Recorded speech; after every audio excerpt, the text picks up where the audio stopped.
آج ہم Congo virus کو ڈسکس کریں گے۔ ٹاپک شروع کرنے سے پہلے اگر آپ نے ابھی تک میرے چینل کو سبسکرائب نہیں کیا تو ابھی سبسکرائب کریں اور بیل آئیکن کو آپ نے لازمی پریس کرنا ہے تاکہ جو بھی میری لیٹسٹ ویڈیو ہو سب سے پہلے آپ تک پہنچے۔ سب سے پہلے کانگو وائرس کا پورا نام دیکھ لیتے ہیں۔ جناب اس کا نام ہے کرائمین کانگو ہیمریجک فیور، اور اس جو بیماری ہے اس کو جس کی وجہ سے وائرس کی وجہ سے ہوتا ہے تو اس وائرس کو کہتے ہیں کرائمین کانگو ہیمریجک فیور وائرس۔ تو اس کی ہسٹری جان لیتے ہیں کہ اس کو یہ نام کیوں دیا گیا۔ 1944 میں کرائمین میں سب سے پہلے یہ وائرس جو ہے نا اس نے تباہی مچائی۔ اس کے بعد 1969 میں کانگو میں اس نے تباہی کی انتہا کر دی، حد کر دی، تو اسی وجہ سے اس کو کرائمین کانگو ہیمریجک فیور کا نام دیا گیا اس بیماری کو۔ اب دیکھ لیتے ہیں کہ اس کی علامات کون کون سی ہیں۔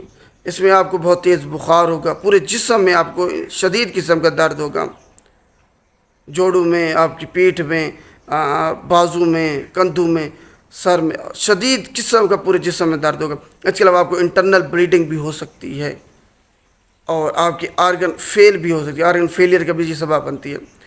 اب دیکھتے ہیں اس کا سبب کون سی چیز بنتی ہے اس بیماری کا، اس وائرس کا۔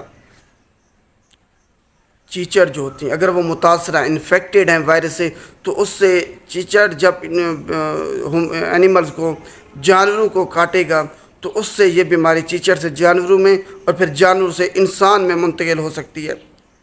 اس کا میکانزم کیا ہے کہ چیچڑ اگر متاثرہ ہے تو گائے، بھینس، بکری، بھیڑ اس کو جب یہ کاٹے گا تو یہ بیماری اس کو پھیلے گی، تو پھر اس سے جب انسان اس کو ذبح کرے گا اس کے باڈی فلوئڈ سے یا پھر اس کے بلڈ سے انسان میں منتقل ہوگی، پھر انسان سے بھی یہ اسی طریقے سے منتقل ہوگی، یا تو خون کے ذریعے سے یا پھر باڈی فلوئڈ کے ذریعے سے اگر کنٹیکٹ ہو کسی صحت مند کا بیماری والے شخص سے، تو یہ اس کا پھیلنے کا طریقہ اس طریقے سے پھیلاؤ کرتی ہے، اور یہ چیچڑ جو ہے نا انفیکٹڈ ٹکس یہ اس کا سبب بنتی ہے۔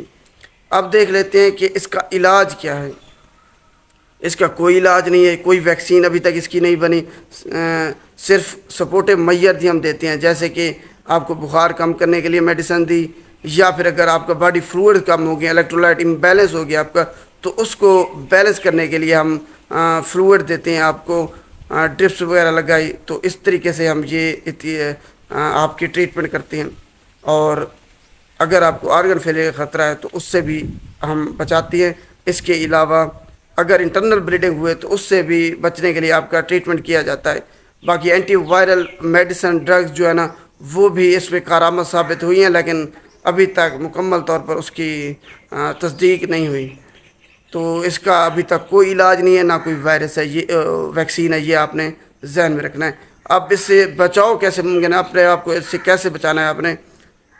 آپ نے پورے کپڑے پہننے، جب جانور کے پاس جانا ہے دستانے پہن کے جانے ہیں، اور جب بھی اب قربانی کا سیزن ہے تو آپ نے جب جانور خریدنا ہے تو اس کو دیکھنے کہیں اس کو چیچڑ نہیں لگے ہوئے، اس کو آپ نے صاف کرنا ہے اچھے طریقے سے، اور جس جگہ پہ آپ نے باندھنا ہے ادھر آپ نے صفائی کا خاص کیا رکھنا ہے، روز دیکھتے رہنا ہے کہ کہیں چیچڑ تو نہیں لگے ہوئے، تو اس طریقے سے صرف آپ اپنے آپ کو بچا سکتے ہیں۔